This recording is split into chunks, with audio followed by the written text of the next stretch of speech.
ท่านเล็กไหลศรีวิไลเจ้าแขวงเซกองได้แถลงข่าวในวันที่14 พฤษภาคม ปี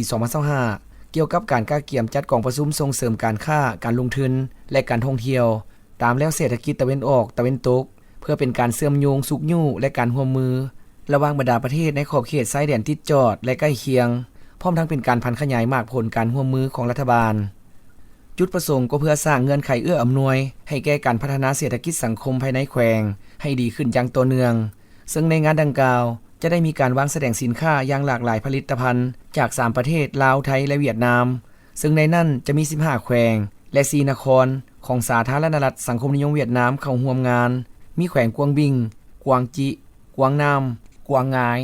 ดงนายบิงดิงบิงเยืองบิงเฟือกเริ่มดงอ่านยางลักดักดงถายกอนตุมยาลายแทงหัวนครเวดานังคันเธอและนครโฮจิมินห์ส่วนราชอาณาจักรไทยก็มีแขวงอุบลราชธานี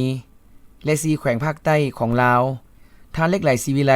ยังได้ให้ฮู้ตื่มว่ากองประชุมส่งเสริมการค้าการลงทุนและการท่องเที่ยวตามแล้วเศรษฐกิจตะวันออกตะวันตกจะจัดขึ้นที่แขวงเซกองอยู่ที่ศูนย์การค้าแขวงในวันที่23 พฤษภาคม ปี 2025ม.นี้แม้นจะเป็นครั้งที่2แขวงเซกองรับเกียรติเป็นเจ้าภาพซึ่งครั้งที่1ได้จัดขึ้นที่แขวงจำปาสักในปีที่ผ่านมาโดยการร่วมมือกับกองศูนย์ใหญ่สาธารณรัฐสังคมนิยมเวียดนามประจำนครปากเซแขวงจำปาสัก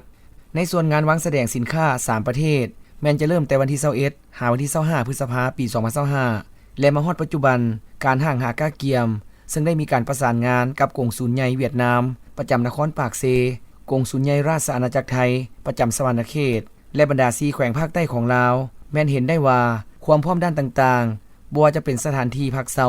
ห้านอาหารสถานที่ประชุมห้องวางแสดงสินค้าและสิ่งอำนวยความสะดวกต่างๆแม้นมีความพร้อมห้อยสวนห้อยในโอกาสที่แขวงเซกองจะเป็นเจ้าภาพจัดกองประชุมที่สำคัญในครั้งนี้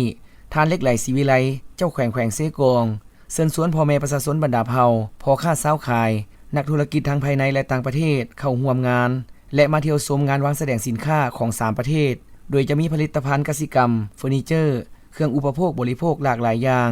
และชมนวัตกรรมใหม่รถไฟฟ้า EV